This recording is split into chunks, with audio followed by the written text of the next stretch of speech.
श्री स्वामी समर्थ। स्वागत आहे तुम्हा सगळ्यांचं माझ्या यूट्यूब चॅनलवरती। आजचा दिवस तुम्हा सर्वांना खूप छान सुखाचा आणि आनंदाचा जाऊ देत हीच मी स्वामींच्या चरणी प्रार्थना करते आणि आजच्या व्हिडिओला सुरुवात करते। पण त्या अगोदर तुम्ही माझ्या चॅनलवरती जर नवीन असाल तर चॅनलला सबस्क्राइब नक्की करा। त्याचबरोबर कमेंटमध्ये श्री स्वामी समर्थ लिहायला अजिबात विसरू नका। तर पहा, आजपासून मार्गशीर्ष महिन्याला सुरुवात झालेली आहे आणि उद्या मार्गशीर्ष महिन्यातला पहिला गुरुवार आहे। तर मार्गशीर्ष महिन्याचे शुभफल प्राप्त करण्यासाठी दर गुरुवारी लक्ष्मीची पूजा करण्याची परंपरा असते आणि या महिन्यामध्ये भगवान विष्णूंच्या पूजेला जेवढं महत्त्व आहे तेवढंच महत्त्व त्यांच्या प्रिय देवी लक्ष्मीच्या पूजेला सुद्धा असतं। जो कोणी मार्गशीर्ष महिन्यातील गुरुवारी देवी लक्ष्मीचं व्रत करतो, देवी लक्ष्मीच्या आशीर्वादाचा वर्षाव त्याच्या आयुष्यामध्ये होत असतो आणि देवी लक्ष्मीच्या आशीर्वादाने त्यांच्या घरातील संपत्तीचे भांडार हे कायम भरून राहते। मार्गशीर्ष महिन्यातील गुरुवारी ज्या घरामध्ये देवी लक्ष्मीची भक्तिभावाने पूजा होते, सेवा होते, तर त्या घरावरती कधीही गरिबीची सावली पडत नाही आणि देवी महालक्ष्मीचा अखंड आशीर्वाद त्या भक्तांवरती किंवा त्या घरावरती सदैव राहत असतो।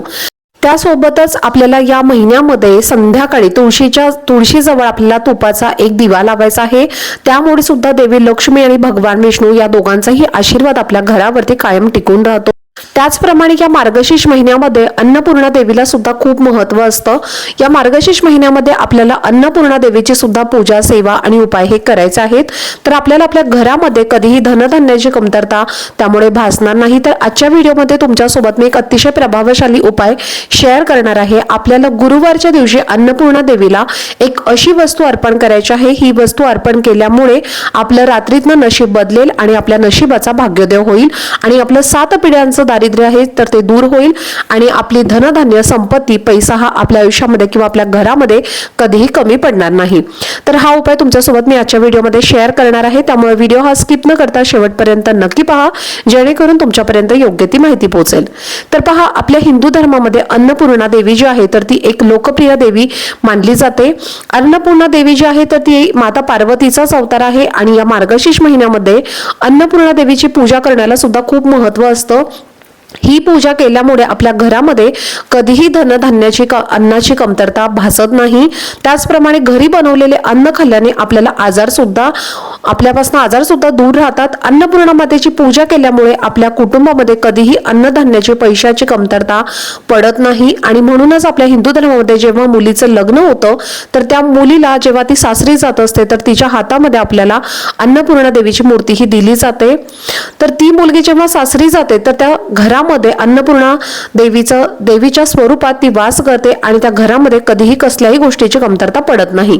त्यामुळे आपण विशेष दररोज जरी काही पूजा करत नसलो तरी सुद्धा मार्गशीर्ष महिन्यामध्ये किंवा अशा काही ज्या विशिष्ट तिथी असतात, पौर्णिमा असेल, अमावस्या असेल, तर अशा काही विशिष्ट तिथी असतात तर त्या दिवशी आपल्याला अन्नपूर्णा देवीची पूजा ही वेगळी करायची असते, जेणेकरून आपल्या घरामध्ये सुख, शांती, समाधान, ऐश्वर्य आणि धनसंपत्ती हे कायम टिकून राहील आणि अन्नपूर्णा देवीची कृपा जी आहे तर ती आपल्यावरती कायम टिकून राहील।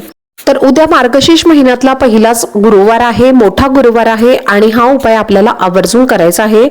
तर तुम्हाला काय करायचं आहे, तामण घ्यायचं आहे, एक तांब्याचा कलश घ्यायचा आहे, एक आसन घ्यायचं आहे, एक दिवा तुम्हाला प्रज्वलित करायचा आहे, धूप, दीप, अगरबत्ती तुम्हाला तुमच्या देवघरासमोर लावायची आहे, तांब्या घ्यायचा आहे। तांब्याचा कलश हा तुमच्या स्वच्छ पाण्याने भरून घ्यायचा आहे। त्यामध्ये थोडंसं तुम्ही फुलाच्या पाकळ्या सुद्धा टाकू शकता किंवा छोटी फुलं सुद्धा टाकू शकता। त्यानंतर तुम्हाला त्याच्यामध्ये थोडंसं हळदी कुंकू सुद्धा टाकायचं आहे आणि या पाण्याने तुम्हाला अन्नपूर्णा देवीच्या मूर्तीवरती अभिषेक करायचा आहे। तर तुम्हाला काय करायचं आहे, अभिषेक करत असताना तुम्हाला अन्नपूर्णा देवीच्या मंत्राचा जप करायचा आहे। ओम अन्नपूर्णा देवाय नमः किंवा ओम श्री अन्नपूर्णा देवाय नमः या मंत्राचा तुम्ही जप करू शकता आणि यानंतर तुम्ही ही अभिषेक झाल्यानंतर ही जी मूर्ती आहे तर ती स्वच्छ पुसून घ्यायची आहे। त्यानंतर तुम्हाला परत एकदा एक तांब्याचं ताम्हण घ्यायचं आहे, त्या ताम्हणामध्ये तुम्हाला स्वस्तिक काढायचं आहे। तर स्वस्तिक तुम्ही कुंकवानी काढलं तरीही चालेल किंवा हळद कुंकू मिक्स करून काढलं तरीही चालेल। तर स्वस्तिक काढायचं आहे। स्वस्तिकावरती सुद्धा आपल्याला हळदी कुंकू अक्षता अर्पण करायचे आहेत। स्वस्तिकाला आपल्याला नमस्कार करायचा आहे आणि त्यावरती आपल्याला अन्नपूर्णा देवीची मूर्ती ठेवायची आहे। त्यानंतर आपल्याला काय करायचं आहे, तांदूळ घ्यायचे आहेत आणि आपल्याला तांदूळाचे अर्चन या अन्नपूर्णा देवीच्या मूर्तीवरती करायचं आहे।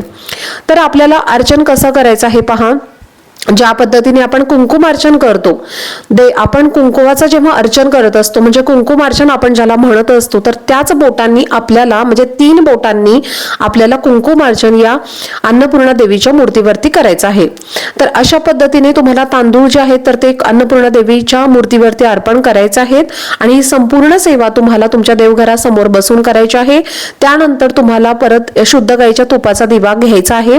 घेता आला तर आवर्जून घ्या, नसेल तर मग तेलाचा दिवा प्रज्वलित करा. त्या दिव्यामध्ये तुम्हाला 1 लवंग, 1 अखंड वेलची आवर्जून टाकायची आहे. त्यानंतर 7 तांदळाचे दाणे सुद्धा तुम्हाला त्या दिव्यामध्ये टाकायचे आहेत आणि हा दिवा तुम्हाला प्रज्वलित करायचा आहे. त्यानंतर ताटावरती त्यानंतर तुम्हाला काय करायचं आहे, तो दिवा घ्यायचा आहे.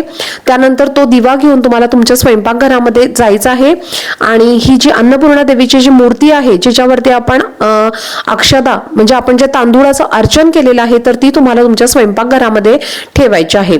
आता ही मूर्ती ज्या वेळेला किंवा हे तांबूळ उचलून तुम्ही जेव्हा अन्नपूर्णा देवीचं ठेवत असता तर आपल्याला फक्त दक्षिण दिशेला अन्नपूर्णा देवीची मूर्ती ठेवायचं नाहीये. दक्षिण दिशा सोडून तुम्ही उत्तरेकडे, पूर्वेकडे किंवा पश्चिमेकडे किंवा ईशान्य कोपऱ्यामध्ये सुद्धा तोंड करून ठेवलं तरीही चालेल. तर अशा पद्धतीने तुम्हाला ही अन्नपूर्णा देवीची जी मूर्ती आहे तर ती आपल्याला आपल्या स्वयंपाकघरामध्ये ठेवायची आहे. आणि दक्षिण दिशा ही यमाची दिशा असते आणि त्यामुळे आपण यमाची पूजा करत नाही. त्यामुळे तुम्ही जे तुमच्या किचन ओट्यावरती अन्नपूर्णा देवीची जी मूर्ती आहे तर ती तुम्हाला आपल्याला तांदळाचं अर्चन करून आपल्या स्वयंपाकघरामध्ये ठेवायची आहे. तिच्यासमोर आपल्याला तुपाचा दिवा लावायचा आहे.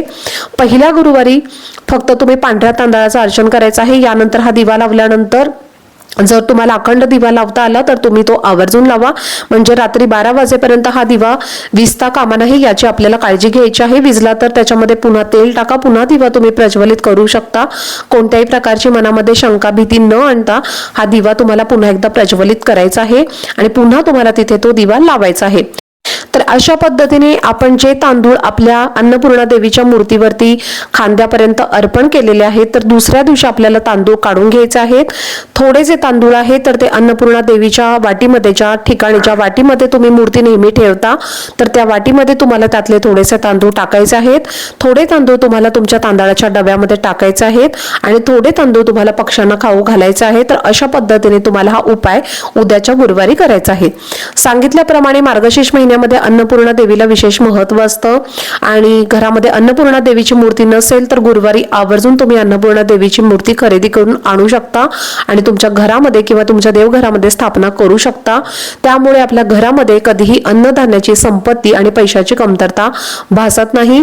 पण ही जी मूर्ती आहे तर ती अशीच ठेवायची नसते, तर तुम्हाला त्याच्यावरती काही सेवा सुद्धा करायच्या असतात, त्यांची विधिवत त्यांची अभिषेक पूजा सुद्धा करायच्या असतात आणि हे आपल्याला दररोज करणं शक्य नसतं. तर तेव्हा आपण विशिष्ट तिथींना या गोष्टी आवर्जून करायच्या असतात. त्यामुळे सुद्धा आपल्या घरामध्ये देवीचे जे काही चमत्कार आहेत तर ते दिसून येतात आणि त्यामुळे तुम्ही हा उपाय नक्की करा आणि तुम्ही ही सेवा सुद्धा उद्याच्या दिवशी नक्की आवर्जून करा. तर चला, झालेली सेवा ही मी स्वामी महाराजांच्या चरणी अर्पण करते. आजचा व्हिडिओ जर तुम्हाला आवडला असेल तर व्हिडिओला जास्तीत जास्त लाईक, शेअर आणि चॅनलला सबस्क्राईब नक्की करा. भेटूयात पुढच्या व्हिडिओमध्ये. तोपर्यंत सर्वांना श्री स्वामी समर्थ.